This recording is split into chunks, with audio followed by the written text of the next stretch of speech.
Hey, what's going on, everybody? Welcome back to the TJR Auto Channel. Hey, what's going on, everybody? Welcome back to the TJR Auto Channel. My name is Tyler, and in today's video, we're working on the crusty Cobra once again. Now, we need to make this thing run, so let's do that, I guess. So I already know I showed under the hood, but just as kind of a quick little recap, and I did get a little more info out of the previous owner. A 96 Cobra bottom end, all stock, just rebuilt, refreshened. B heads that were brought to a machine shop, all new stuff inside of there, comp cams, long tubes, BBK stuff, yada, yada, yada. And we have 42-pound FIC injectors.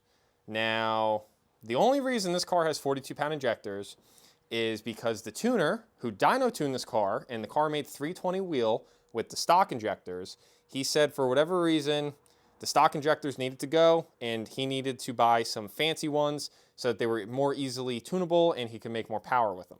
So what we got to do, pop the top intake off, all this jazz, get to the injectors and swap the stock ones back in. And then before we try even starting this thing again, we do need to change the oil as it does smell like straight gas. So those are the two big things that we got to take care of.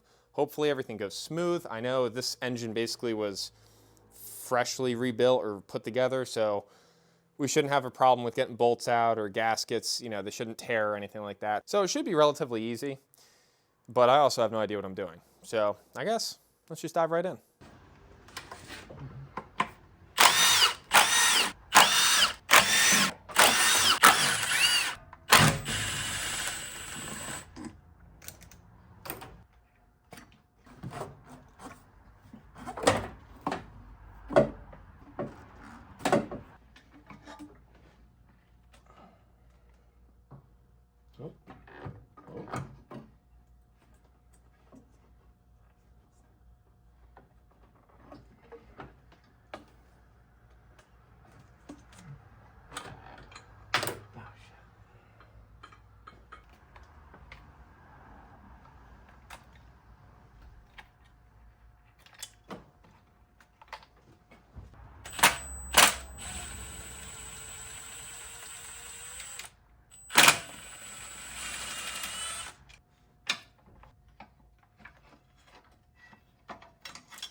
So now with all the 42-pound injectors out, made sure all the O-rings came out, everything came out nicely, nothing's torn.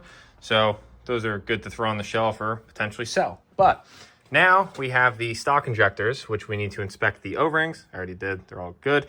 Check the O-rings, lube them up, and install them.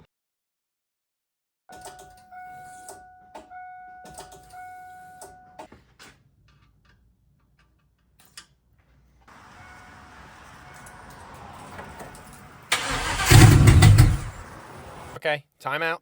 Quick little timeout. All right, I'm gonna try to keep this short and sweet, but I want to talk about like how I got burned on this deal. I'm sure the title or thumbnail probably it says something of that nature. So let's talk about why things went downhill. As I said earlier, somewhere in the video. So basically, where I'm cutting this clip of me talking in is where the whole truth came out about what the reality is with this car as to why it was actually parked. So I was under the impression that when I traded my 96 ProCharge GT for this 98 Cobra, that this car basically was a running driving car and the previous owner had upgraded the fuel system and never got it tuned after that. And then basically he said the car would start, it would run very rough and then die. That's not the case. Obviously, when I got this car, it didn't run at all, which again was another like surprise to me. You know, I was under the impression that this car would start and like I could hear it try to fire up and see if the engine at least sounded healthy. When the car came here, it had a dead battery. You know, my jump pack was dead. I wasn't going to jump through the hoops of bringing one of my cars over to the trailer to try to jump start it. Like I didn't care to go through all that. So I kind of bit the bullet and just, you know, said, I guess we could do the deal. So like I said, I was under the impression that this car was not tuned for the fuel system and that it basically just needed the stock fuel system put back in. Well, it turns out that the black injectors that I had installed were not the stock ones. Those were different 42-pound injectors that the tuner had told the previous owner, hey, you got to replace these because I can't find the parameters for them online. Makes sense. It's an older aftermarket injector, understandable. So that's why the FICs were in the car. So since then, I have put Ford Performance or Ford Racing 24-pound purple injectors in it. Those are basically a stock spec. I also now have put the stock MAF back in it, which you will see in the next clip. It's duct taped into the SET housing. Since then, I've changed that, but just to try to get the car going, that is how I did it, to install a stock spec injector and stock MAF because it had a SET Big Air, which the car would not be happy with on a stock tune. That's another thing. Like I said, I was under the impression that the car was tuned for everything but the fuel system. It turns out the car was tuned for the fuel system. I'm not calling out the previous owner. I know you're probably watching this. I'm not trying to like badmouth you or cause drama or anything. I'm just trying to be honest with all of my subs and viewers and just put the info out there as to where my mind has been with this car. So I'm just saying, disclaimer, like I'm not pissed at you at the moment, well, anymore, right? I was pretty angry, obviously, when I found out everything, but no bad blood. It is what it is. Whatever. Shit happens. So I was told that the car was tuned, right? It turns out that after I kind of was poking at him to try to get more info and then the stories weren't lining up, and I'm like, dude, come on, like something is up here. And I'll try to put messages on the screen if I can. I'll have to crop them so there's no names in them or anything. He straight up apologized for lying, and he basically reverted this car back to a stock tune and did that so that he could keep the handheld tuner for the blue car. I get keeping the handheld tuner for the blue car. That's a very crucial piece of info, though, that I needed to know that going into trying to get the car even running. The car's got cams, it's got aftermarket injectors, and it's got, full bolt-on with an aftermarket mass airflow sensor. Totally different mass airflow from the stock style one. So even with a stock tune, I don't know how well this car would try to start. But, there's just so many headaches with, I had to pull the intake more than once. I had to pull it back off camera just to put stock spec injectors back in it. I had to get a stock MAF to put into it, which I think he gave me that, but I had to put a stock MAF into it. Then I had to do way more research into, will the car even run with cams on a stock tune? I don't know. I don't know these old Mustangs, so I don't know how these computer systems actually control the engine. I don't know how pissy it would be having like big choppy cams on a stock base tune. So after I had found out that the car was no longer tuned and that, the car ran, and he sent me videos of the car running, and I think I put it in the last clip or the last video. If not, I'll put it in here.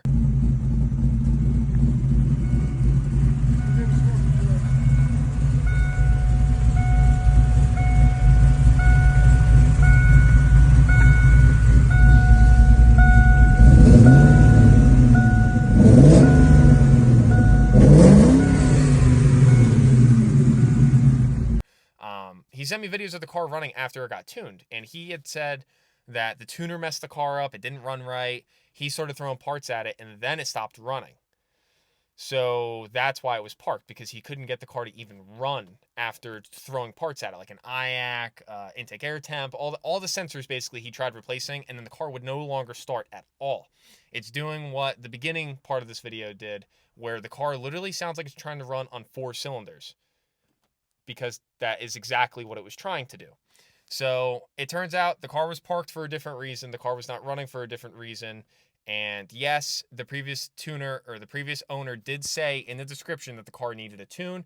He had told me before the car needed a new tune, but he had told me face to face that the car still was currently tuned for this cammed engine with the full bolt-ons. So I was pretty pissed, obviously, when I found that out. Tuning's not cheap. To get this car tuned, I spoke with the guy who had actually originally tuned this car, and he wants, I think, $850 to put the car on the dyno and to retune it. I've spoken with the previous owner pretty much every day since we have done the deal. It's been like 2 weeks now, something like that. We speak basically just about every other day, asking each other questions about the blue. He asks me about the blue car, I ask him about the Cobra. We give each other answers. There's no reason for me to like throw a hissy fit, tell him to go like F off or something. Like, maybe I wanted to when I found all this info out, because I was just like, that's such a scummy thing to do. At the end of the day, it is what it is, right? You know, what am I going to get out of it from being angry with him, right? The only thing I can do is basically get myself together, get and try to get the car going. So once I got the actual truth about why the car wasn't running, why it was parked, blah, blah, blah, blah, blah, I was able to go about the diagnostic procedure much different than I'd planned on. You know, at first I was thinking, okay, we just got to change the fuel system back to stock and the car will run. Then it turns out, nope, you need a stock fuel system because of the stock tune, and the car still won't run. So you still got to figure it out. And again, you know, with the cams and all the bolt-ons, it's hard to say if the car would even try to really run on a stock tune. So it really threw a wrench in the works from how my mind was processing how to go about getting this car back on the road to make it, you know, worth a decent buck so that I could flip it or sell it for something else. So that is the reality behind this.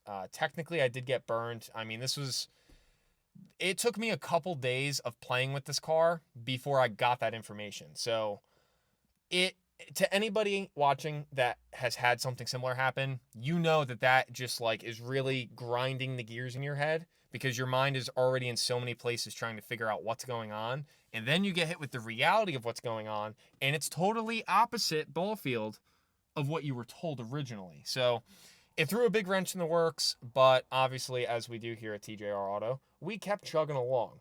So that's the end of story time. So quick recap, the car is on a stock tune.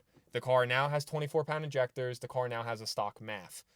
Going further now into this diagnostic process, and this is why I kind of totally changed gears on how I'm going about diagnosing it. Originally, I planned on just playing with sensors and stuff like that because he had told me that's all he did.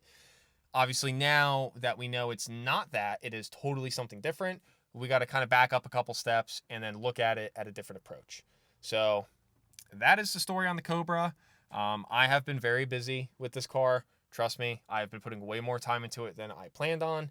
And at the end of the day, it is what it is.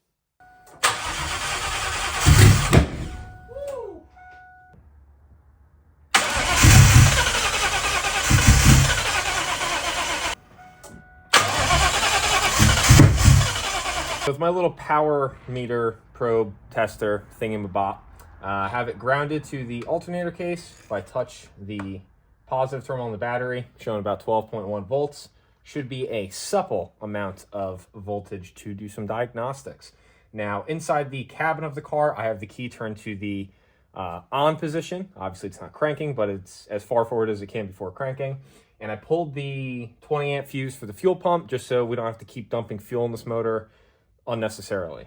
So over on the passenger side of the engine, on the center pin on the plug for the coil pack, we're getting full battery voltage, 12.1 volts in the center pin.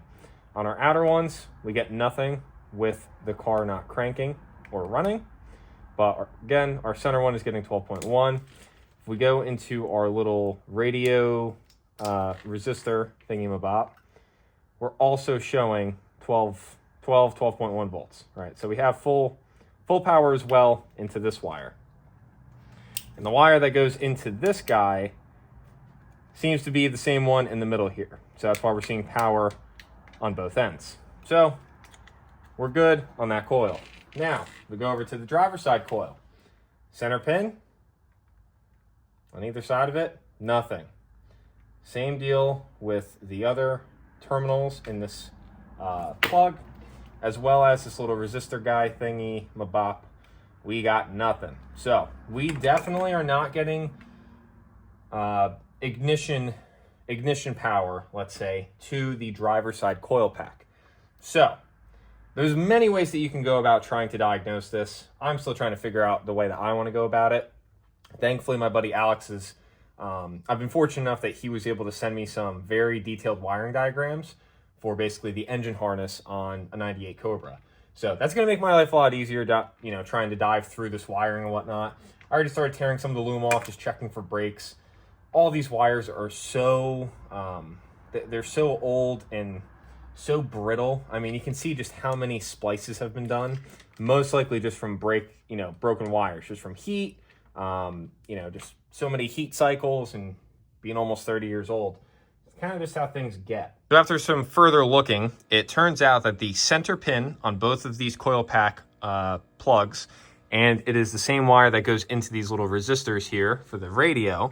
It's basically just like a noise killer for any sort of like static that the radio may pick up signal wise from like the alternator, like the charging system, something like that. So these being bad, I don't think would cause any issues, but basically these wires, the center of each of these plugs are the same wire. They basically do a full circle. So right now, stabbed into both, we're on continuity and we have no beepity beep. That's not good. I may have cracked the Da Vinci Code. No, it is not that wire. Apparently that wire isn't needed, so it's just hanging out where it wants to hang out.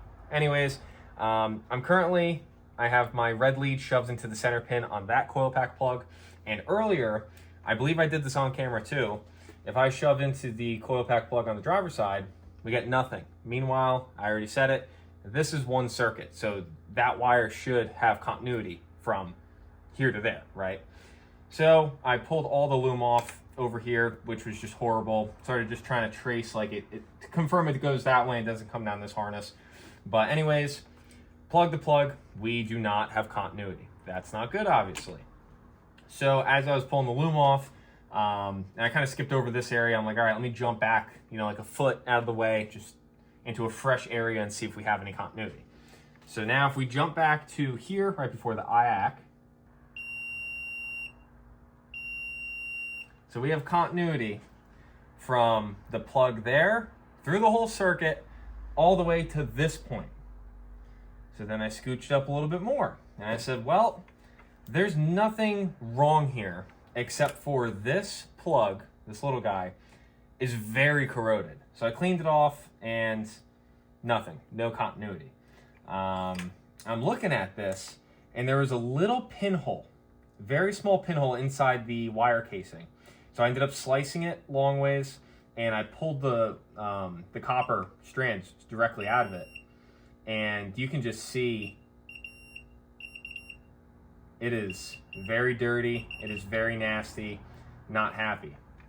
Now this wire, even though we do get continuity in some spots where it's not heavily corroded, this side of the wire is the one that comes from the passenger side. So the passenger side sends the wire all the way around the engine to here. And then we get faced with this little dilemma. It comes up into this little resistor plug, right? And then it just goes right back out to the coil pack plug. Now, just testing from right here, just from testing this little plug, right? Right from here to the coil pack plug, we have nothing. There's literally like 4 inches of room here. Actually, this wire is maybe 3 inches long, the jumper between this plug and this plug. So if I stab into this plug and I touch the bare copper on the back side of the coil pack plug, we got nothing. We have nothing. So our problem is just this little plug. Who would have thought? I noticed it was corroded earlier. I said, you know what? It's probably not a problem. Who cares? Just a tiny little plug. The research I was doing, this guy isn't really needed, but really it is needed because that actually completes the circuit for this one little wire. You guys can see how small that jumper wire is in between. That is where we've been losing our coil pack power. So what I think I'm gonna do, just to try to get this thing going, is probably cut the wire here, splice it, not worry about this pigtail for now. I can always try to get one at a later date, just to kind of jump it together and see if the car will fire up. So cut out our little corroded friend, just made the splice, and before I bother putting the shrink wrap on it, I figure, all right, let's just test and see if we at least now have continuity from that coil pack plug to this one on the middle wire. We're in business, baby. Let's wrap this thing up just to the point of where it'll start and see if she will finally fire over and get to hear those beautiful comp cams. Now, I will say if the car does start, I cannot let it run for long because this oil is full of fuel. So I don't want to hurt anything, but I also want to end my Monday on a good note and be able to hear this baby run. Koozies, we will check passenger side first. 12.3 volts on the middle wire. Now, moment of truth. 12.1 volts on the center. That's the first time I've seen power on that. I think she might try to fire. Now, I don't expect this to be pretty. I have the stock math duct taped into the aftermarket bigger housing. I'm sure there's still things I'm missing that are wrong with this car. Again, the oil is full of gas. So really, I shouldn't even try to fire it. I probably shouldn't have even cranked the car as much as I have for diagnostic purposes. But come on, it's a Monday night. I want to hear this thing run before I go to bed. So let's give it a shot. Fingers crossed. See what the hell happens. Come on, baby. Let me hear them cop cams, baby. Let me hear them cop cams.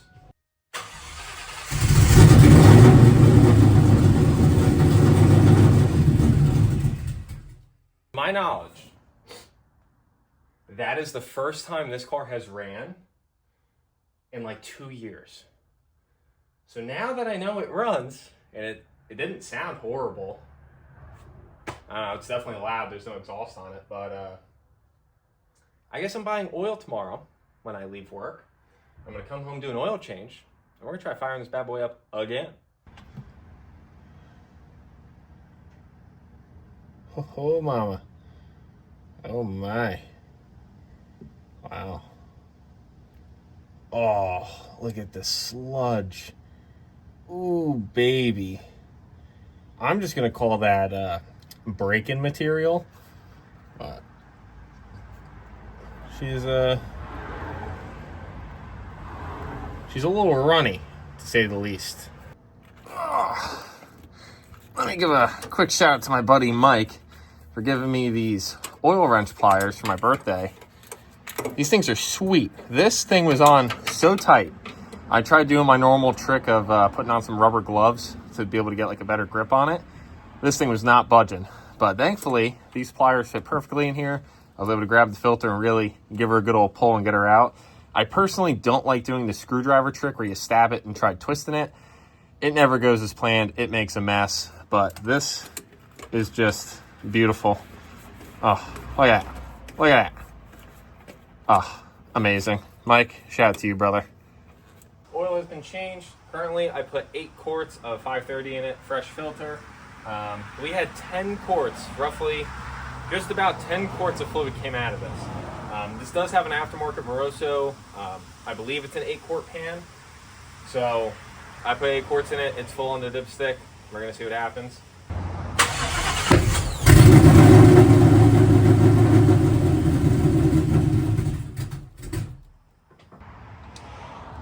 I just barely moved the idle screw, maybe half of a turn, just to see if maybe having that little bit more throttle on startup will help kind of try to keep it alive.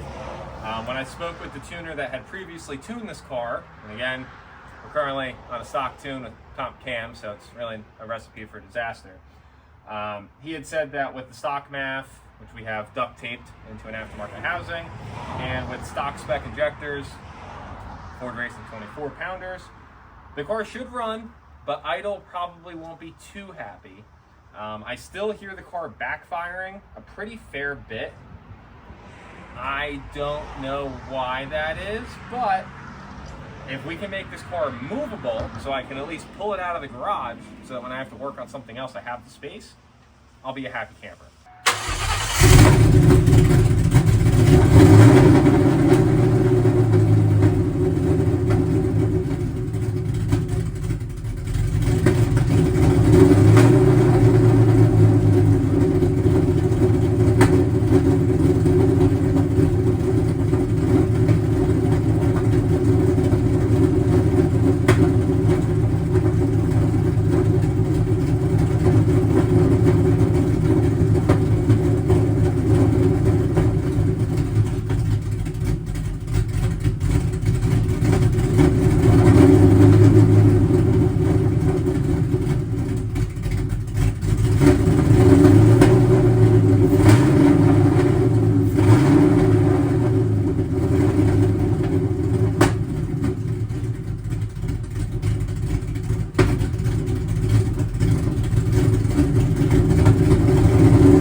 not feel like it has any brakes. The pedal moves maybe half an inch.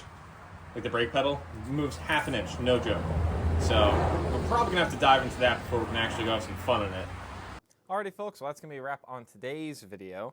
I'm pretty happy that we got the beast to run. It sounds healthy. It's way too loud. It really does need an exhaust. And it does need brakes. It would be nice to have, you know, mufflers and brakes, and then it would be drivable. So I'm happy that we got the thing to run. I'm pretty stoked with how the engine sounds. It sounds pretty healthy. Not stoked about the drain plug, but we're gonna act like that didn't happen. But overall, I think we're looking good. All right, I have faith. All right, I just need you guys to have a little faith in me. All right. So with all that being said, thank you guys so much for tuning in to today's video. I truly do appreciate it. Hopefully you all enjoyed. And yeah, again, I'm happy that we got to hear this thing run finally. Sounds good. Still does not look good because it's covered in mold and mildew. But this thing doesn't deserve a bath until it drives. So I got to get my hands on some parts. I got to figure out what the hell is wrong with this thing. And then we can drive it after I probably put an excruciating amount of time into trying to fix it. Because I'm not a mechanic. I don't know what I'm doing. So, but as always, thank you guys so much for tuning in. I truly do appreciate it. I'll catch you guys in the next one.